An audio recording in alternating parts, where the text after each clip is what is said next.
My name is Seth Patterson, for those of you who might not know me. I'm the Minister for Spiritual Formation and Theater here at Plymouth, and it is my honor, and I'm very excited to introduce Mark Van Steenwyk from the Center for Prophetic Imagination. Mark has been a great sport in our game of moving things around. He was supposed to present, I don't even remember when, at some point previously, and then it got stopped, and then he agreed to come today. So thank you, Mark, for your good, flexible willingness to join us on odd, changing times. I'm going to let Mark introduce himself. I'll say a little bit about him briefly, and then he can really talk about himself and his work. But first, as a bit of, I guess, housekeeping, I don't know the right word.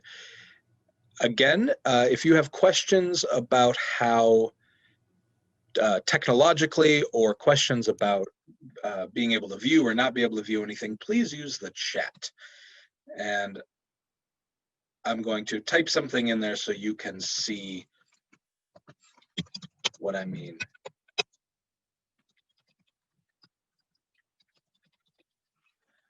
So I just wrote something in the chat, and that's where you can write questions to each other or to Cody, who is monitoring this from a tech point of view. If you have questions for Mark, there's a Q&A button, and please write your questions in there. And if they are relevant to this exact moment, we've agreed that I can interrupt Mark. Otherwise, we'll hold them until the end, and then we'll have a good list of questions to begin with. If you would like to ask the question yourself, please indicate that in your question, and we can unmute you, and you can ask it yourself.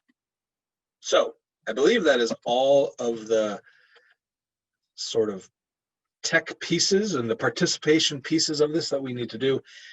So again, it is my joy and honor to introduce Mark Van Steenwyk, who is, we've had different relationships with the Center for Prophetic Imagination over the years. They held a big conference here 2 years ago. Is that correct? 3? 2 or 3. It's hard to keep track. Yeah, and that was a wonderful event from what I hear, and I'm really glad that it happened here. And then Mark is he's the executive director of this Center for Prophetic Imagination, which is located here in Minneapolis, and that is the integration of spiritual formation, creative political action, and experimental education to nurture and guide leaders for prophetic witness.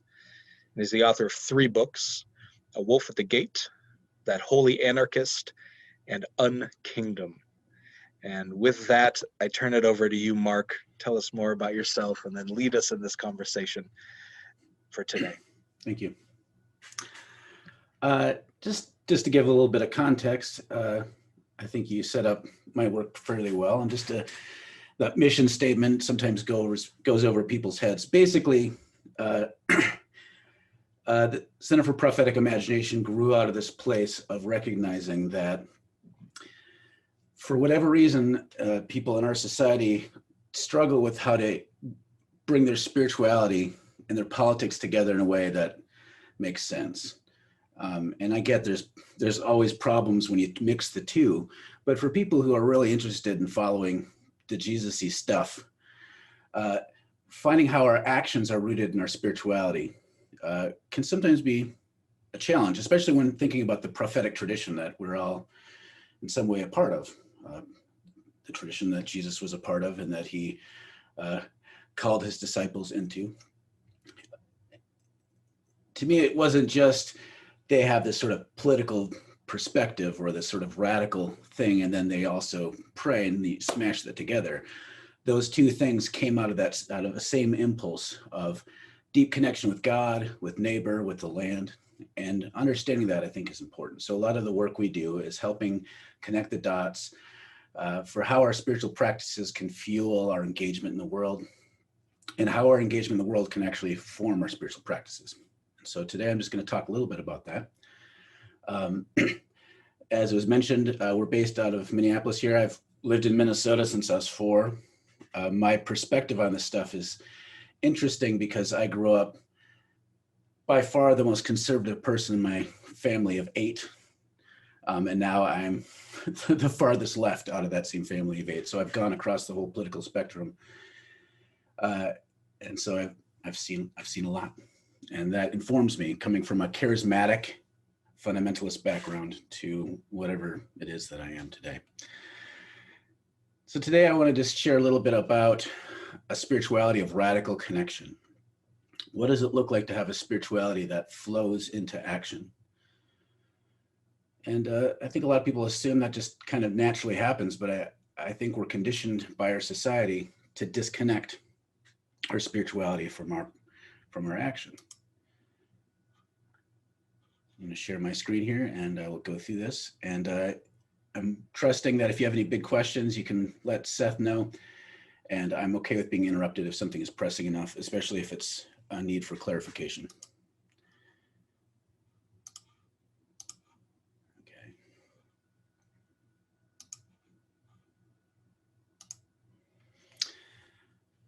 I want to start by talking about a condition called rootlessness. One of my favorite thinkers, Simone Weil, wrote a book called The Need for Roots. It's a very chewy, dense, idiosyncratic text. But in it, she diagnoses the problem of modern life. She was writing in the 40s, I think, by the time she wrote this, or the late 30s. And she talked about rootlessness as being a near universal condition, resulting from the destruction of ties with the past and the dissolution of community. Uprooted people lack an internal sense of their place in the world. We become uprooted by conquest or from the abstractions and exploitations of our society. Put another way, historically, we see uprooting happen whenever you see colonization. And so European colonization were people that were themselves uprooted from their own context, going to other lands, colonizing, and therefore uprooting the people of that land. And this creates a cycle. And we see in late modern consumer capitalism, what we live in now, we experience a lot of that disconnection from people and land. It's a term that a lot of thinkers call superfluidity. It's the more capitalism accelerates in our world, the more it needs people to be interchangeable with other people as cogs in the machine. And so our society isn't really good for people who want to stay put in one place over their whole lives, like was the case 100 years ago for most people. Now, there's a lot to be said for being able to take up and move to another part of the country and having the freedom to do that. So it's not like I think we should all be stuck in the place we're born in. But at the same time, there's a loss that happens when we're forced to do this in order to survive. And this results in a feeling of alienation called rootlessness, where we don't feel rooted in a place. We don't have a sense of community with the people. We feel disconnected from the land and from God, and ultimately from ourselves. So one of the most horrific expressions of rootlessness in Western society is how we're even uprooted from ourselves. We don't know how to inhabit our own bodies, be comfortable in our own skin. And when you become uprooted, this is one of my favorite quotes from Simone Weil. She writes, "Whoever is uprooted uproots others. Whoever is rooted doesn't uproot others." One expression you can see of this is the way that Western people, once we realize that maybe our Christianity isn't that great, we start dabbling in other traditions and religions without knowing what we're doing. And so I've met a number of people. I've met amazing Buddhists before, but I've also met that guy who's been a Buddhist for 3 months who thinks he understands it. And he's basically uprooted the whole lineages and traditions of Buddhism to make it fit with his need, his spiritual hunger. So that's an example of uprooting. If you're uprooted yourself, you can go around like almost like a cannibal or a zombie, looking for something to nourish you and just ripping it out of its context. That's this cycle of uprootedness. And this is caused by what I like to call imperial religion. Now, one of the things that I think is important for me is we can talk about religion in sort of the academic sense that it has a set of practices, dogmas, temple, like these sorts of things that are more anthropological. But to me, I like to take a step back and notice how things that we don't necessarily call religions function as religion. So in our society, it's easy to say, to use Trumpism as an example, but you can see how when people, during political seasons, you can see how things become religious almost for people. Voting becomes like a sacrament. People's identity are wrapped up in one person who they treat as a symbol for all the things that they care about that are good in the world. So there's this religious function, and we're all being conditioned and shaped and formed by our society. And our society, the United States, is an imperial society. We exist in a way that is parasitic off of other nations and lands, that we extract resources, and we exist off of extracting from our own people. I could get all into, start quoting Marx and stuff about this, but there's definitely this extractive quality to our society. And it's very harsh for some people, as we've seen in recent months in Minneapolis and around the world. A lot of people are oppressed. And other people don't even notice that anything bad is going on at all. Why is that? So I want to quickly define imperial religion and empire, and I'll try to move through this quickly. An empire is basically a system of military and economic control. That's it at its most naked terms. So you control other nations, other groups of people, through military, which is an overt use of force, or economic control, which is still a form of violence, but it's more subtle. Now, if everyone woke up and were fully apprised of just how controlled they are economically and militarily, you'd think we'd have a lot of uprisings happening all the time. But most people don't understand. Most of us don't understand the extent to which we're oppressed or conformed or controlled, because this control isn't obvious to us. This is how we can be an empire functionally and also claim to be a democracy. Those two things are at cross purposes, because we have all these myths that cover over and hide different forms of oppression. One of them is just, if you repeat we're a democracy enough, people start believing it, but we are not a democracy. At least not in this society-wide stage. We get to have a vote among limited choices for president and a few people, but most of the apparatus of our society, we don't get a real say in. So democracy, that's a myth. We tell myths about how free we are. We're free to do anything that you can afford. Other than that, you're not free to do much of anything, but we're told we're free. Other myths that somehow a lot of conservative people in particular believe that we are God's chosen nation, that there's some unique divine vessel role that we play in the world. These different myths are bouncing around, and these are the stories that have teeth, stories that control our lives, that we assume are so natural that we don't even question them. Okay.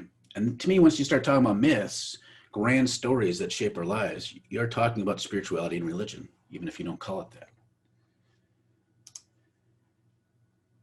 And these myths don't just show up. It's not like parents read myths to their children their whole life and indoctrinate them that way. We're indoctrinated into these myths by all these little images and symbols and little stories that by themselves aren't the full story. They aren't the full myth, but they kind of reinforce it all the time. So money, the idea that money has value is itself a myth. And that the idea that our relationships with people that are outside of our family should be mediated through some sort of currency exchange, that's normal, even though most of human history, we haven't had currency, for example. So just every time you see money, it's reinforcing a set of economic myths, stories that have teeth. Every time we see an American flag on a flagpole above other flags, it shows that the country is more important than these other things. I think it's really funny when I see people with Christian flags. They always fly them below the American flag, and that communicates that country, then God. There's like these little symbols, the golden arches at every major exit on the interstate. Stories that food should be something you can get easily, abstracted from its sources. It should be cheap. All these sorts of stories that are bouncing around in our society are reinforced by these symbols. And again, these symbols reinforce the myths conceal the systems of control. This is how you can have vastly different interpretations of a man's murder by police officers in Minneapolis, because we interpret them differently because we've internalized different stories. And if a story that is central to us is challenged, we have to either allow our whole way of looking at the world to be upended, or we have to ignore it. And this leaves us in a place where we're experiencing three things, three of the states of rootlessness.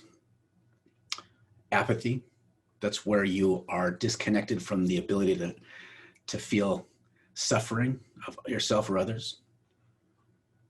It's why a lot of people are stressed and in pain all the time. They don't know it. We tell ourselves that we're feeling okay, but our bodies are telling us something, because we're unable to experience pain that we're feeling. And then for sure, the pain of others. It's why so much bad stuff can happen to others in our society. And we just can't feel about it. And partly it's because of abstraction, this other area where, like when you read about something in a newspaper, you don't connect with it viscerally. It's not right in front of you. It used to be back in the day, you only knew about stuff that was happening right directly in your sphere. So you were giving attention to the things happening around you. But now most of our experience of life is mediated. So everything is kind of abstract. You don't really know what's really going on in the world except for what you hear about and read about. And so we live in this place of abstraction. Ideas rather than people. And that leads to a place of alienation where we're feeling cut off from ourselves and others.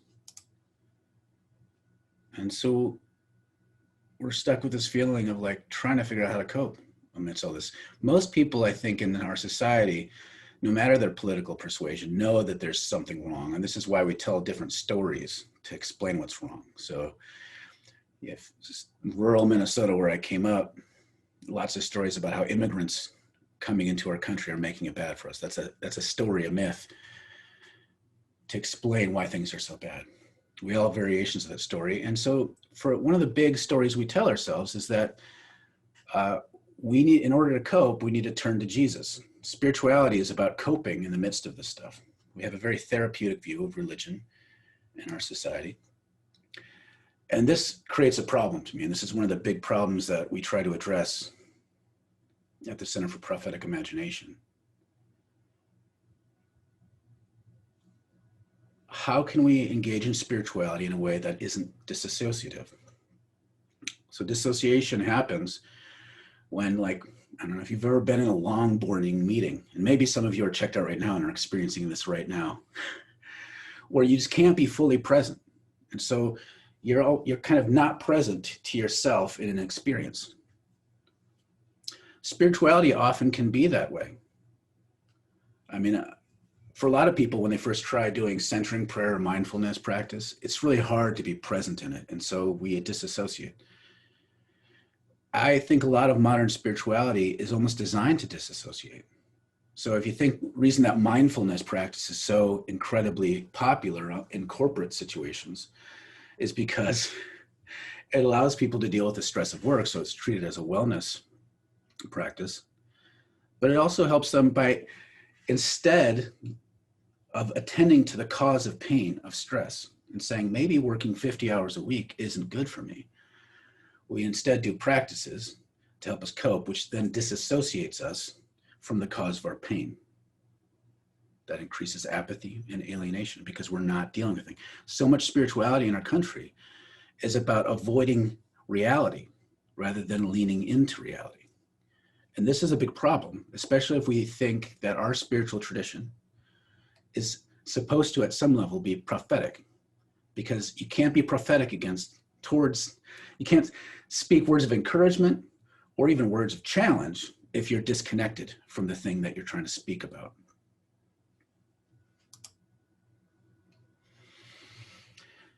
That's all laying a groundwork, and I'm going to try to get through this part quickly so we can maybe get into some Q&A, but well, what do we do about that? How do we move away from this spirituality of dissociation or disconnection towards one of connection? And I think it's important I'm making the assumption that most people listening are probably fairly privileged. We're all experience privilege and not privilege at different levels all the time, but to the extent to which we are privileged or experience or benefit from oppression, it's important for us to realize that the oppression that happens in society doesn't just distort the humanity of the oppressed, but also for people who are oppressors. And first, the oppressors. And I want to give a quick case study about that. This is a whole area of research called infrahumanization. Susan Fisk, Lysanda Harris, and others have written about this. I'm going to go through this. They did a study starting in Princeton among undergrad students, and it's expanded since then, showing images of different faces. So these students would have images show up, faces of people like the faces we have here. And they found that there's a part of your brain called the medial prefrontal cortex, which lights up when you see another human face. So they bombarded them with images of different human faces that looked stereotypically like someone who looked lawyerish, someone who looked like a doctor, housewifey looking person, someone who looked stereotypically homeless, someone who's an immigrant, someone with an obvious disability, these different kinds of images. And they also juxtaposed it with pictures like of not people, but like disgusting images, like of a used toilet, things like this, to get their response. And they found that the disgust mechanism, when you feel disgust towards someone, the part of your brain that recognizes human faces gets turned off. Precognitive, it's before you make a choice. People aren't choosing to not recognize the humanity of certain people. It just automatically triggers based upon whether or not there's an instinctive disgust response. And they charted it out, and I could get into this, and it's fascinating, and I really encourage you to take a look. But basically, when you see a face, you do this quick, according to the study, this quick calculus on whether or not someone is warm and competent, okay? And so high warmth, we grant high warmth, according to the study, to housewives, but housewives don't score high in competence. I don't agree with that, but this is the study. This is what people assume. People who are disabled, again, there's warmth, high warmth and low competence that gives you have a feeling of pity towards them. High competence but low warmth, you might think of people that maybe lawyers are often put in that category. The rich, it says here, rich, feminists, Jews. You can see all these sorts of judgments that happen where if someone is high competence and low warmth, we have envy towards them. High competence, high warmth, you might have someone like Mr. Rogers or the Pope, that's shown up in different studies. It's this bottom left category that should trouble us though, because you can have all those other feelings and still recognize someone's humanity. But once you see someone having low warmth and low competence, it elicits a disgust response. And so homeless people, poor folks, Latin Americans, according to this study, welfare recipients, elicited disgust response. Okay. What does that have to do with what I'm talking about? This is just one example among many of how our conditioning causes us to not recognize the full humanity of someone else, which is a deeply spiritual issue. It's a form of alienation. And if this study, which they've done, most people, most of the time, have this response unless they counter condition themselves. So I'm going to make the assumption that most of the people listening, if you see a homeless person on the street who looks like stereotypically homeless, your first reaction won't be to see them as a human being. You'll have to train yourself and to start seeing them as a human being. Now imagine that sort of conditioning writ large as a society as a whole. And it explains a lot of the political problems we're having right now. So spirituality of connection, one that challenges that, begins, this is almost cliche at this point, but Jesus really meant it, begins with loving our neighbors, and it ends with loving our neighbors. That means moving beyond charity, which is feeling of pity, where you just help them out because you have abundance. Charity is not bad, but like if that's the only relationship we have is a downward one of giving out of our abundance, there's a condescension to that. Moves from that to solidarity, where we realize that we're in this struggle together. There's no above and down relationship. We might share resources, but it's one of reciprocity and mutuality and care.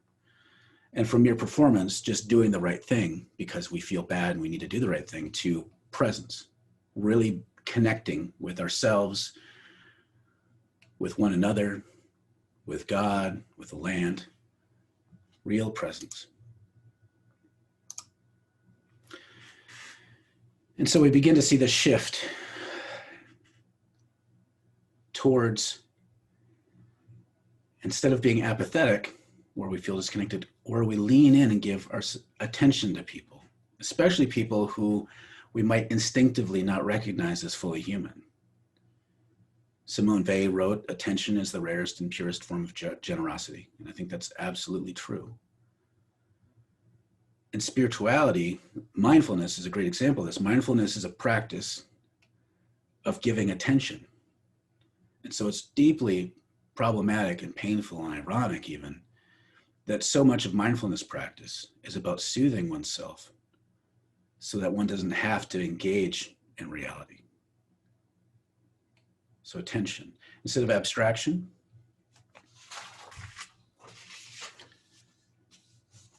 moving towards naming oppression, refusing to allow things to stay abstract. This great quote, I lost it somewhere. I'll paraphrase it because I lost my notes. Gregory Baum, in talking about Oscar Romero's assassination in 1980, said something to the effect of this: no one gets upset if you say, "I love justice." You say things like justice, love, equality. Almost everyone agrees with those because they're abstractions. Oscar Romero, Dr. King, Jesus Christ, they weren't killed because they cared about justice or love in the abstract. They got killed because they got specific. Oscar Romero, Dr. King, Jesus Christ, named specific oppressions, did concrete acts of love. They refused to keep things in the abstract. They named names. They challenged people and systems directly, not in an abstract way. And our spirituality needs to take us to that place of specificity, of concreteness, of embodiment. And then from that place, a spirituality that connects, we act in ways in the world that reveal the myths. So a great example of this during civil rights, it's a classic textbook example of, if you want to name the evil of segregation, you can't just say, "I care about equality," because even white segregationists thought, well, equal but separate. So to expose the myth that this segregation actually was a form of inequality,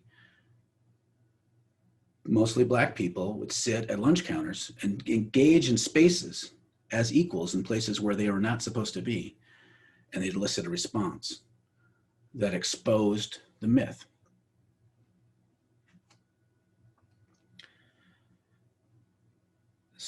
Just to summarize, spirituality of radical connection is about attention, not looking away, moving more deeply into reality, naming oppression specifically, engaging in acts of love specifically, and then acting in ways in the world that confronts those myths, that exposes them. So I'm going to give an example. One of the things we did in the time before the pandemic were something called liturgical direct action. And this might ruffle some feathers because there's one of the stories we tell ourselves is that we're supposed to, ecumenical means never being mean towards other churches. But there's a church in Loring Park, which, as you know, Loring Park historically is a kind of a hub for the gay community in the Twin Cities. That's shifted a bit, but that's still largely true. There's a church called, there's a Wooddale Loring Park Church, and now Wooddale still to this day has counselors doing reparative therapy that are part of their network. So here's this church in Loring Park that's associated with reparative therapy, but nowhere in their literature do they have any stances about homosexuality, right? So what we decide to do is, people in our community, there's a number of trans folks and queer folks that are part or participate in the Center for Prophetic Imagination. And so what we did. Mark, we have a hand up. Okay. It might be a clarifying question. Sure. Tom, I'm going to unmute you and allow you to ask your question. Okay, Tom.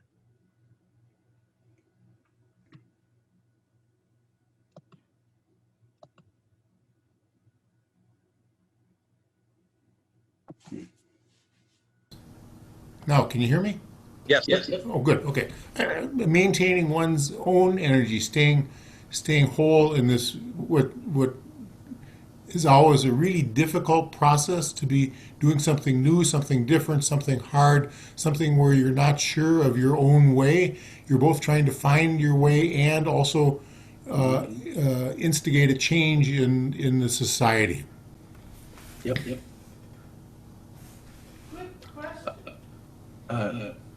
One thing to say, once I'm done sharing this example, I'm going to try to bring it down to something less involved, because I think the issue here is, Thank you, Tom.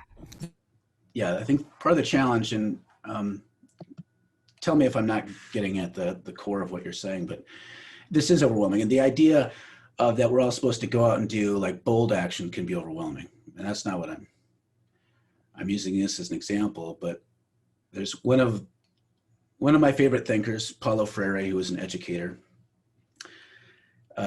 basically said once in his book, Pedagogy of the Oppressed, that anytime we see the world as it is and act in that world, we fundamentally change the world. And what that means is no action is too small. Even if it's just an action that is directed towards ourselves. So I've done retreats where I go through this long process to try to figure out how people can move in ways that act against myths that have shaped them. And one example someone gave was, this isn't grandiose, but I tend to have this feeling that anytime in the room that I'm unlovable. And I'm like, well, how is that not hugely important? So we started talking about that myth. Where is it coming from? And we started talking about what does it mean to act against that myth? Now, that myth of being fundamentally unlovable has all sorts of ties to how our society conditions us. But for this young man, it was very, very personal. And so we talked together and discerned a bit, what would it look like for him to act in defiance of that myth? And so he was going to meet some friends at a bar that evening. And normally his practice was to bring a book so he could hide behind the book. And so he said, tonight I'm going to try to go to the bar as though people can't wait to see me. And for me, as someone who is often a pained, anxious introvert, I thought that was a pretty bold move for him. And he did that. He had an amazing evening and had this wonderful conversation with strangers that he wouldn't have otherwise had. So that isn't exactly like confronting oppression in some sort of big protesty way, but is a powerful act against oppression in a way that he had internalized it. So to me, it's important just to think about this not as doing big and bold and huge and challenging every big thing, but to notice these myths and how they hit us at a personal level and act in ways that challenge that. But then also scale up. There's just all kinds of levels that we can engage in provocative action that changes the world around us. So this example that we did at this church, we didn't want to be too confrontational, but we wanted to make a point. So we went there. Most of the folks there were dressed in drag. I was there as kind of your cis heterosexual dude to run interference if someone got kind of pushy. And so what we did is just had this sign, your queerness is made in God's image, and offered communion to people as they left. Now, most of the people there didn't know that the church had any stance on it. And so our only thing was to say, we're not trying to shame the church into believing anything in particular. We just want them to be honest. So I want you to ask your leaders what your church thinks about queer folk. Just ask them to be clear. This, I remember this couple coming up and talking to me and just debating, like, no, this is an open and affirming congregation. Meanwhile, my friend Marty, who you could see in the far right of that picture, 3 people had centered around him and were calling him an abomination.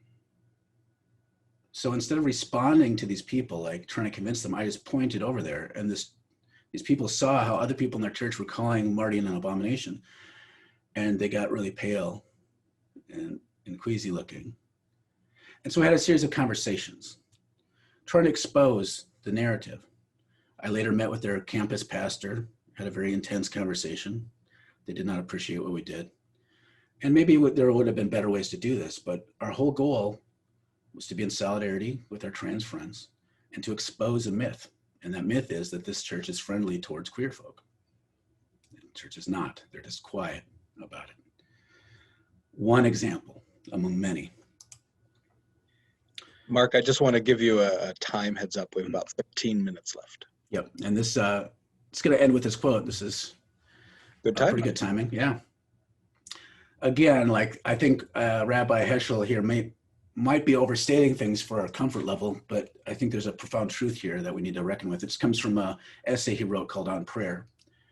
In it, he wrote, prayer is meaningless unless it is subversive, unless it seeks to overthrow and to ruin the pyramids of callousness, hatred, opportunism, falsehoods. The liturgical movement must become a revolutionary movement, seeking to overthrow the forces that continue to destroy the promise, the hope, the vision. My takeaway from this,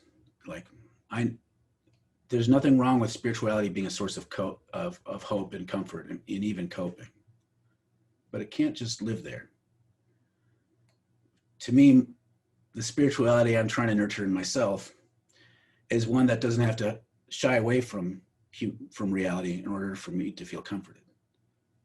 That can allow me to feel power and comfort and joy as I lean into reality.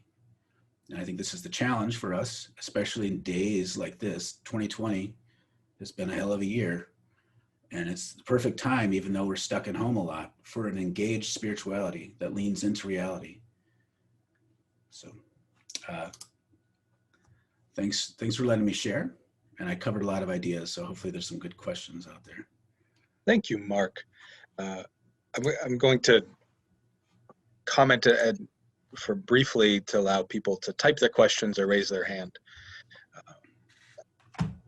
What you're talking about is deeply uncomfortable, and that is deeply uncomfortable to people to hear, right? That we often mistake discomfort for pain, and we seek the absence of pain, so we often then try to avoid discomfort as well. I'm not sure that's a question, just more of a thinking on what you said at the end. And then another piece of thinking is not all in the story you told. You reminded us of the lunch counter sit-ins, the reminder of equality and what that really looks like. Oftentimes, not only we saw the end result, we saw them sitting, but what's often missing from the conversation is that they rehearsed that. Yes. And they often rehearsed it in church basements with their white friends. Yes. Where those that were identified as accomplices or allies would stand behind their friends in a church basement and practice berating them and hitting them and insulting them so that they could build up the resilience to actually go out and sit at a lunch counter. And I've thought about that rehearsal. Mm-hmm. My background is in the theater, and rehearsal is a big piece of the exploration. Mm-hmm. How, going back to the first thing you said about the oppressor and the oppressed, how awful that would also be for me to be that person to support them in that work in that way. Yet it was necessary to have those people to participate in that practice.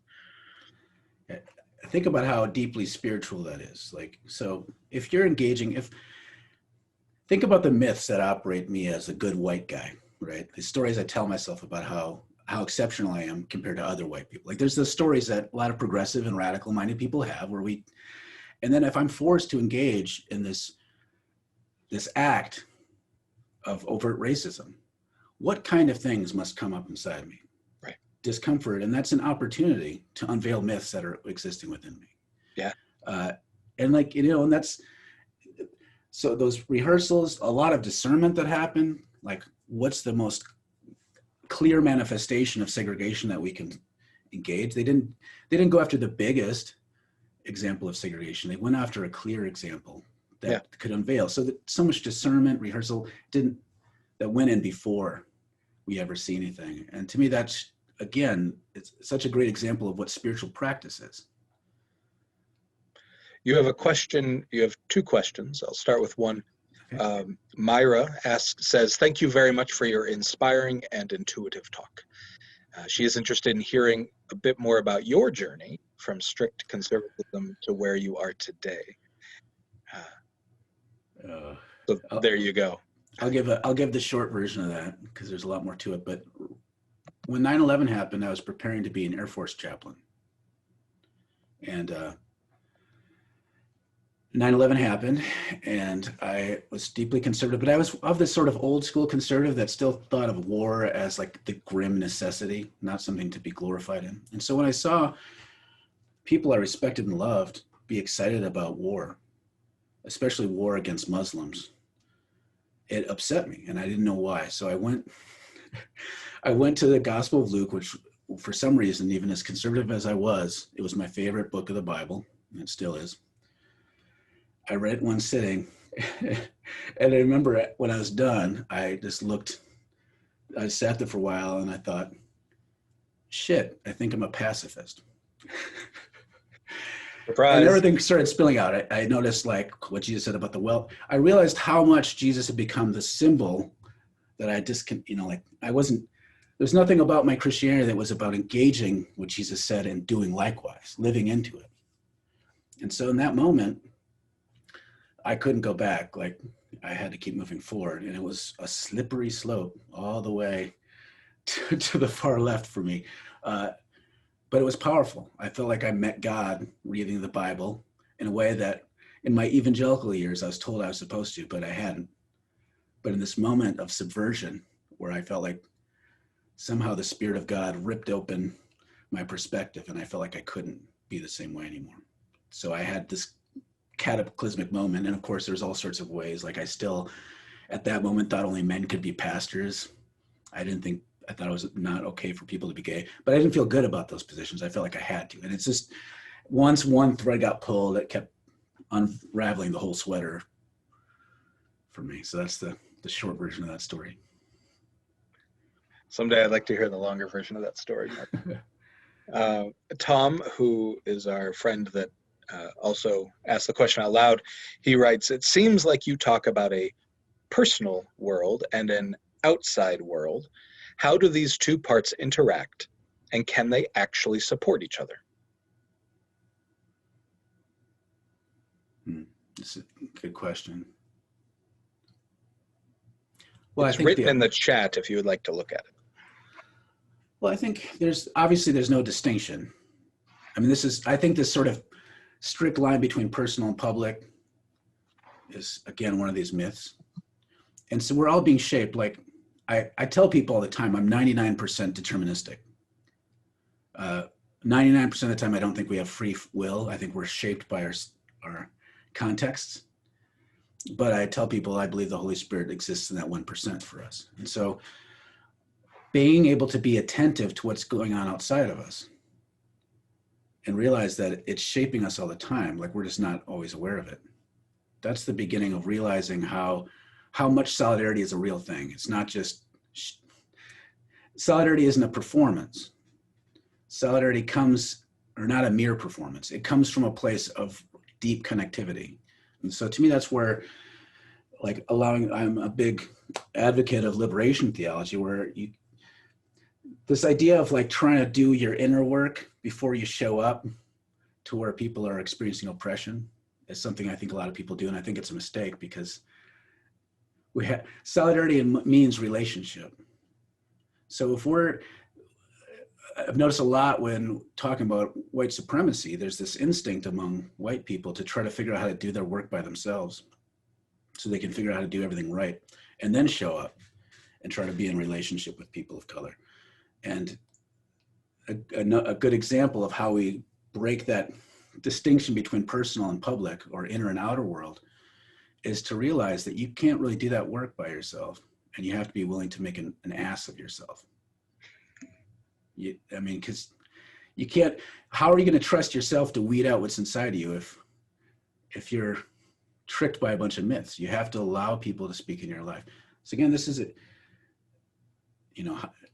this line between personal and public, I think, is an artificial one. It shapes us all the time, and every act we do, every way we move in the world, ripples out into the world. So they're feeding back each other all the time. There is one more question, but it's a short one, and so then we maybe have time for one more question if somebody has one, or we'll allow Mark to give us some concluding thoughts. But the question again is from Myra, and she says, you can ignore this question if you wish. So there's that. Your last name indicates to me that you are of Dutch heritage, as is she. Her conservative background is in the Christian Reformed Church, a common hangout for Dutch people. So she's curious if your conservative church experience was also in the Reformed tradition. It was not.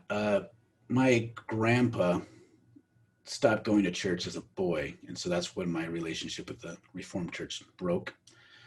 And when I grew up, my dad was actually, when I was younger, my dad was a Mormon. And so, my older siblings are all baptized Mormons, but somehow I escaped that and grew up among Pentecostals and Charismatics in rural Minnesota. So that was I met Jesus at a fundamentalist Bible camp the same weekend I met my wife when I was 14. So I have this very Bible campy, fundamentalisty, charismatic background, but rural charismatic. So not polished, high quality worship music charismatic Pentecostal, but like country Pentecostal, which is a different thing. The one thing I take away from that, even though I can dump on it all the time, is I take the Holy Spirit seriously. And in some ways, I think I never stopped being a charismatic. I just continue to take it increasingly more serious than I think a lot of my peers did. Is that, so I keep coming back to my synthesis, which doesn't mean much, about this whole discomfort thing. And so you do things that many people would experience as being very uncomfortable. They would not choose to put themselves in that position in front of that church, for example. Mm-hmm. Or it is. So my question was going to be, what is that piece of you that allows you to handle the discomfort of life in a way that it doesn't make you shrink, but keeps you moving? And I guess my question is that is part of that the Holy Spirit? That. Yeah. Just to get a little personal, I've struggled with anxiety and depression my whole life, and I'm not an instinctively bold person.